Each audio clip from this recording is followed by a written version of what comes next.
Oi pessoal, nesse vídeo a gente vai ver uma aplicação da equação de Bessel, tá? Que é esse The Aging Spring Problem. Eu não consegui traduzir isso daqui, tá? Mas eu já vou explicar para vocês o que é esse problema aqui. Então vamos começar com a situação mais simples, que é esse sistema de uma massa e uma mola. Tá? Então eu tenho aqui essa mola sendo informação, ela tem constante K. Eu vou adicionar aqui um objeto, né? E aí quando eu adiciono esse objeto aqui, eu vou ter duas forças atuando sobre ele, né? Eu vou ter a força peso, né? E aqui eu vou ter, à medida que então a força peso vai puxar esse objeto, a mola aqui ela vai se estender e ela vai começar a puxar esse objeto de volta. Então aqui eu vou ter a força exercida pela mola. E aí vai ter, então quanto mais, né, a força-peso puxa esse objeto aqui, maior vai ser a força exercida pela mola. E aí vai chegar num ponto em que essas duas forças vão ser iguais e eu vou ter então a minha posição de equilíbrio, né? Nesse ponto aqui, a força-peso ela vai ser igual à força exercida pela mola. Tá? Então a força-peso aqui, né, supondo que esse objeto tem massa m, isso vai ser m vezes g, e a força exercida pela mola, se eu tive um deslocamento aqui, né, de s, isso vai ser k vezes s, né, a constante da mola vezes o deslocamento, isso aqui é a lei de Hooke, né? Então nesse ponto de equilíbrio eu tenho essa equaçãozinha aqui, eu tenho essa igualdade aqui. Agora vamos supor que esse objeto tem um deslocamento x além da minha posição de equilíbrio, tá? Então vamos ver como é que vai ficar a equação, né, desse objeto aqui. Na verdade o que eu quero encontrar é um x de t, né? Porque à medida que, por exemplo, se eu largar esse objeto dessa posição aqui, à medida que o tempo passa ele vai começar a oscilar aqui em torno do ponto de equilíbrio, né? Então eu quero encontrar uma equação diferencial que me dê essa função x de t aqui, tá? Então para isso a gente vai começar com a segunda lei de Newton. Então a segunda lei de Newton diz que a força resultante sobre um objeto é igual a massa vezes a aceleração. Então aqui nesse ponto, né, a força resultante sobre esse objeto é de novo a força peso, né? Então isso daqui é m vezes g, menos aqui, né, essa força exercida pela mola. Então aqui eu vou ter um deslocamento de s mais x vezes k, e isso daqui é igual a massa vezes a aceleração desse meu objeto aqui, né? Então aqui eu tenho mg menos s vezes k e menos k vezes x, né? S vezes k e x vezes k, ou k vezes x, igual a massa vezes a aceleração, e aqui a aceleração a gente sabe que é a derivada segunda da posição em relação ao tempo, tá? Então aqui essa coisinha aqui vai ser igual a zero, né? Porque a gente viu aqui que mg é igual a k vezes s. Então quando eu tenho, né, isso vezes isso menos isso vai ser igual a zero. E aí o que vai sobrar então, né? Vai sobrar m vezes a derivada segunda de x em relação a t mais kx, e isso é igual a zero, né? Então, ou ainda, né, a derivada segunda de x em relação a t mais k sobre m vezes x igual a zero. E essa daqui é a equação diferencial que descreve essa função x de t aqui, né? O movimento desse meu objeto, tá? E aí muitas vezes os livros eles chamam essa constante aqui de um ômega ao quadrado, né? Então, mas essa daqui é a equação diferencial, tá? Então agora a gente vai fazer uma coisa um pouquinho diferente, né? Que na verdade é esse meu k aqui, ele é constante, né? A gente está considerando ele constante. Então à medida que o tempo passa, esse k continua igual. Mas, né, devido à deformação dessa mola, esse k ele pode variar, né? À medida que essa mola vai sendo usada, ela vai perdendo a elasticidade dela, né? Então esse k ele pode ser variável. E aí o que a gente vai considerar aqui ao invés de eu considerar K, né, para a constante da mola, eu vou considerar K vezes E na menos αT. Então, ou seja, a constante da mola ela vai estar decrescendo com o tempo, né? Esse alfa aqui ele vai ser positivo, então isso daqui, à medida que o tempo cresce, né, à medida que o tempo vai passando, isso daqui está diminuindo, então a constante da mola vai estar decrescendo, né? Então, com isso, né, considerando isso daqui, a minha equação diferencial vai ficar d2x dt2 mais KE na menos αT dividido por m vezes x, e isso igual a zero. Então, agora, essa equação diferencial aqui, ela é uma equação diferencial de segunda ordem, só que agora o coeficiente aqui ele é variável, né? Ele também depende desse t, tá?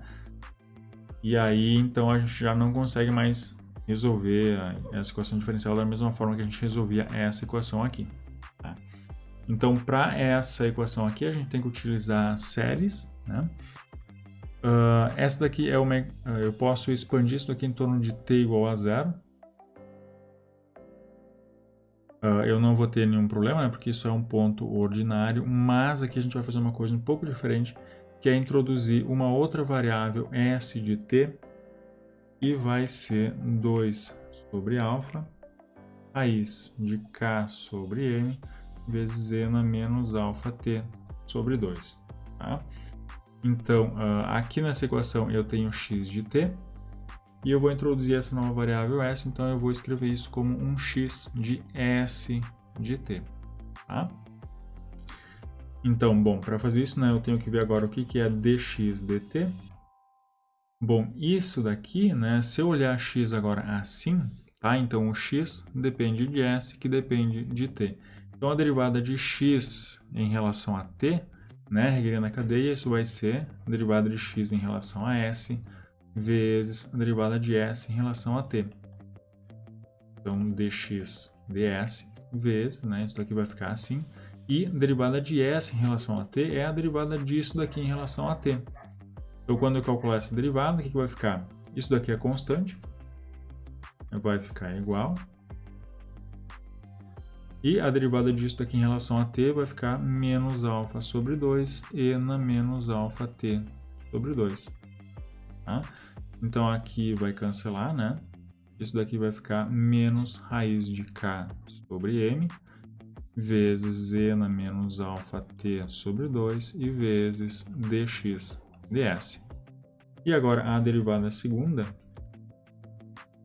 de x em relação a t, isso é a derivada em relação a t da derivada de x em relação a t, que é isso daqui, né? Então, menos raiz de k sobre m, e na menos αT sobre 2 e vezes dx ds. Tá? Então, agora calcular essa derivada aqui, bom, isso daqui é constante, né? Então, agora que eu tenho a derivada de um produto, né? Isso daqui é uma função de t e isso daqui também é uma função de t. Então, a derivada, né? Regrando o produto, derivada da primeira função, isso vai ser menos alfa sobre 2 e na menos αT sobre 2 vezes a segunda função e mais a primeira função vezes a derivada da segunda função. Então, a derivada disso daqui em relação a t, de novo, isso daqui vai ser uma regrinha da cadeia. Então, vai ficar a derivada segunda dessa função em relação a s, né? Vezes a derivada dessa função a derivada de s, né, função de dentro, em relação a t. E aí, de novo, né, isso daqui eu já calculei, né, na verdade, a derivada dessa função em relação a t. Então, isso daqui é menos a raiz de k sobre m, que multiplica menos alfa sobre 2 e na menos αT sobre 2 dx ds, e mais, então aqui o que vai ficar? Vai ficar e na menos αT sobre 2 vezes d2x ds2 e vezes a derivada de s em relação a t, é isso daqui, né? Isso é menos raiz de k sobre m vezes e na menos alfa t sobre 2. Tá? Então, simplificando um pouquinho, né? Isso daqui vai ser o quê? Isso vai ser... Bom, né? Fazendo esse produto aqui, isso vai ficar alfa sobre 2, raiz de k sobre m, e na menos alfa t sobre 2, dx ds, e mais, né? Aqui eu vou ter raiz de k sobre m vezes raiz de k sobre m, então vai ficar só k sobre m. Eu tenho também essa exponencial vezes essa exponencial, vai somar os expoentes, então vai ficar e na menos alfa t e vezes d2x ds2. Tá? Então essa é a derivada segunda. E agora eu consigo substituir isso nessa equação diferencial aqui. Né? A derivada segunda de x em relação a t vai ser isso daqui, e o meu x vai continuar sendo x. Né? Então eu tenho a derivada segunda, que é essa coisinha aqui.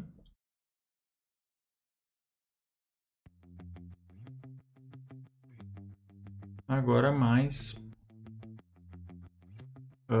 k sobre m e na menos alfa t vezes x, e isso é igual a zero. Então agora o que eu vou fazer? Eu vou multiplicar toda essa equação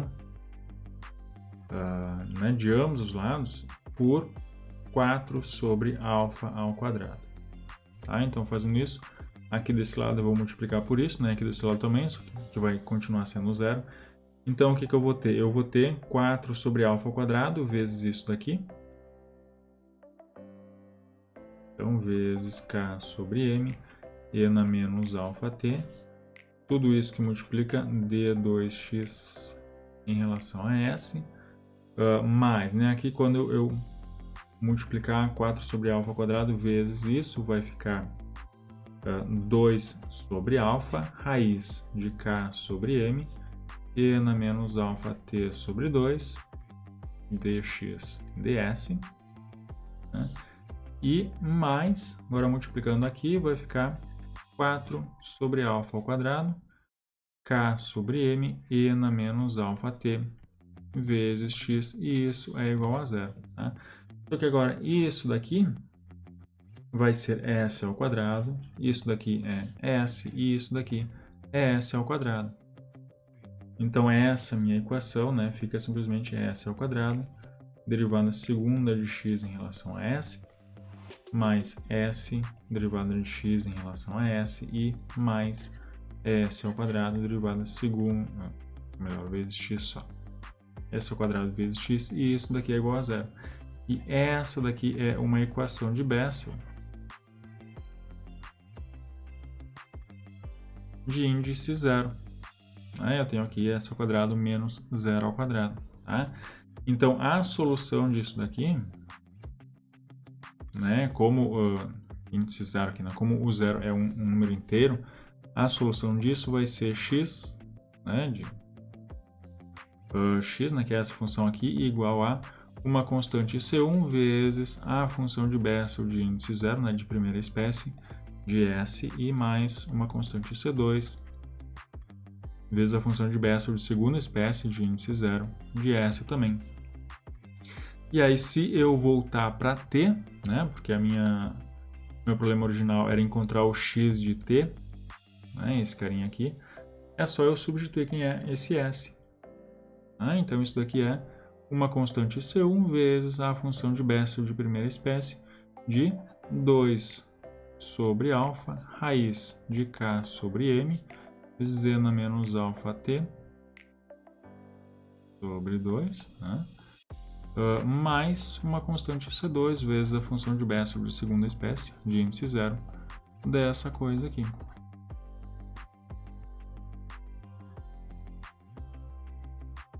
Tá? Então, a solução desse problema, né, desse problema mais complicado, que é quando a constante da mola ela está variando com o tempo, ela está decrescendo exponencialmente com o tempo, ela pode ser dada, então, né, em função das funções de Bessel de primeira espécie e segunda espécie de índice zero. Tá?